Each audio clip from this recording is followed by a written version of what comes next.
Good morning and welcome to Live in a Greenhouse on YouTube. If you're new here, this channel is about my journey to design, build, and then live in the first greenhouse enclosed tiny home in the United States. My project includes a lap pool that runs 40 feet along the north side of the house with a pond at each end. The pool serves a few purposes. It provides year-round exercise. It will be aesthetically pleasing once it's done.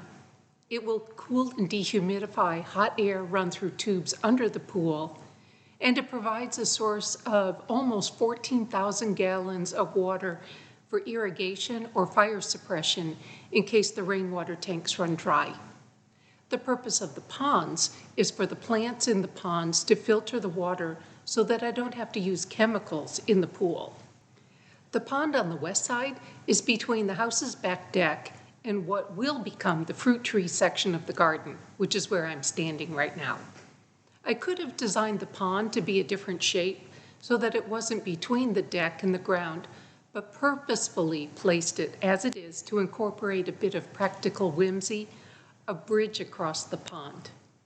Because there's been so much interest in the pool and pond, and there are so many steps to build them, last time I focused exclusively on Matt and Nate's work on the ponds, even though Mike was also working on some cool stuff.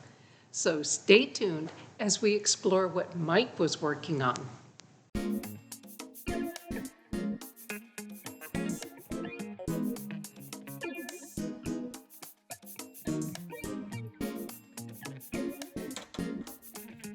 Now that the backsplash is in place, Mike can move on to installing the shelves on the kitchen south side. First, he has to cut and assemble them out of stock from the same company as the cabinets. It's amazing how much brainstorming and discussion Matt and I had about something as mundane as shelves. The spacing, the material thickness and depth, how to attach them, and other details large and small. The final version is quite different from the blueprint and the vision I had in my head, but they're both beautiful and functional. One of the challenges for Mike is to build the super deluxe potting bench out of scraps and free stuff. My grandpa built these solid wood-based cabinets in the 1950s or 60s.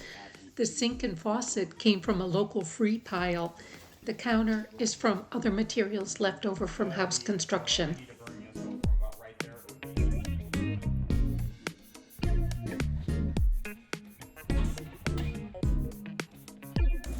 My overall site plan includes a carport at the end of the driveway at the top of the stairs, so water and power supply conduit was run to that area. But I won't build the carport until next summer, so now Matt fills in that trench before the final inspection.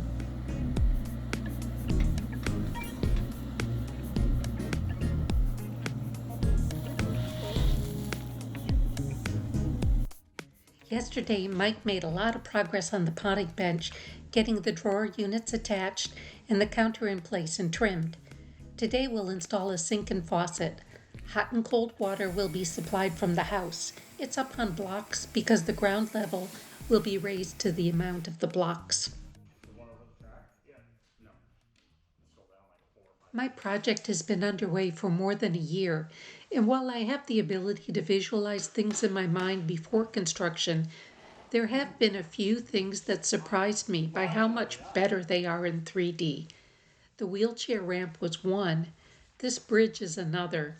Today is just the start, placing the supports, which in and of themselves embody a lot of creative thinking by Mike. The beams will be supported by posts set in concrete rather than resting on the block wall so that they do not trap the rubber liner in case it needs to be adjusted when the pond is being filled.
The bridge is 3 feet wide, but I'm using Trex for the decking, which isn't rated for that great a span, so 3 beams are required.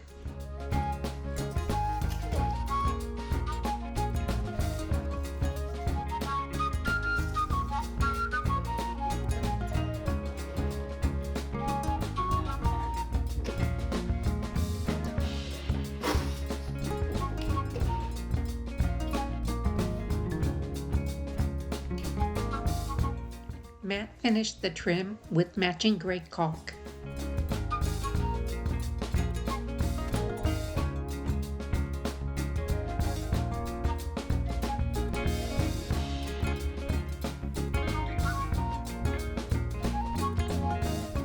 Mike moved on to the posts for the railing, then the decking, and then used some of the leftover cedar siding for the trim.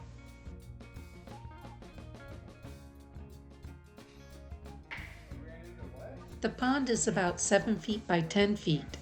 The bridge is about 3 feet by 10 feet, meaning looking toward it from the ground, the bridge is huge relative to its surroundings.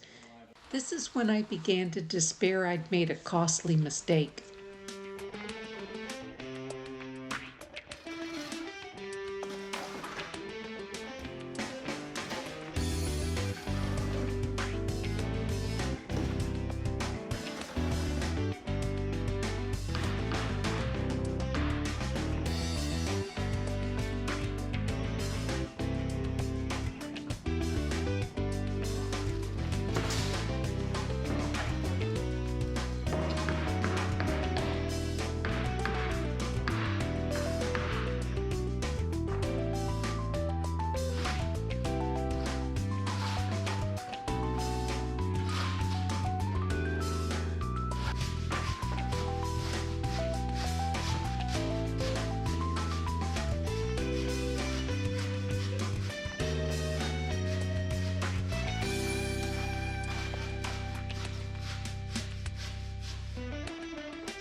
Once I could step onto the bridge and look at the pool, it feels like being on a dock, and I really love it.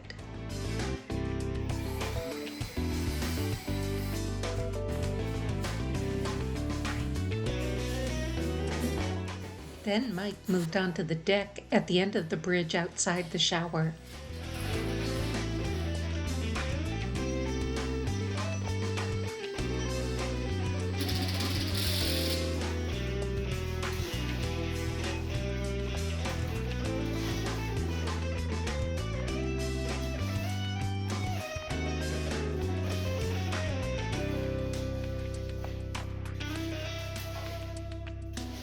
The deck is only about 3.5 feet by 5 feet, but the door to the crawl space is under it, so Mike made a hinge section for accessing the crawl space. While Mike finishes the deck, Dave can strip the forms and start bringing in the fill to raise this area even with concrete.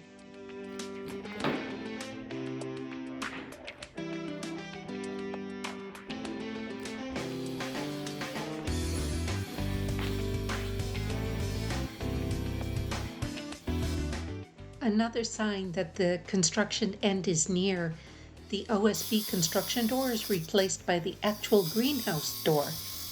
Matt had replaced the door handle and lock that came with the greenhouse kit with a residential combination set. Because of the ribs in the metal, the residential handle didn't fit.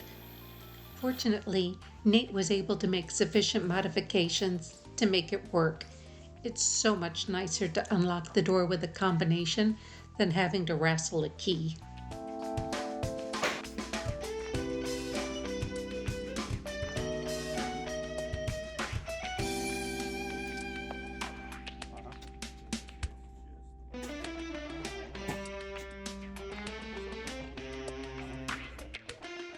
And there you have it. The bridge and deck are done, except I'm still trying to decide what color to paint it. And I'm waiting for delivery of the ladder to get in and out of the pool.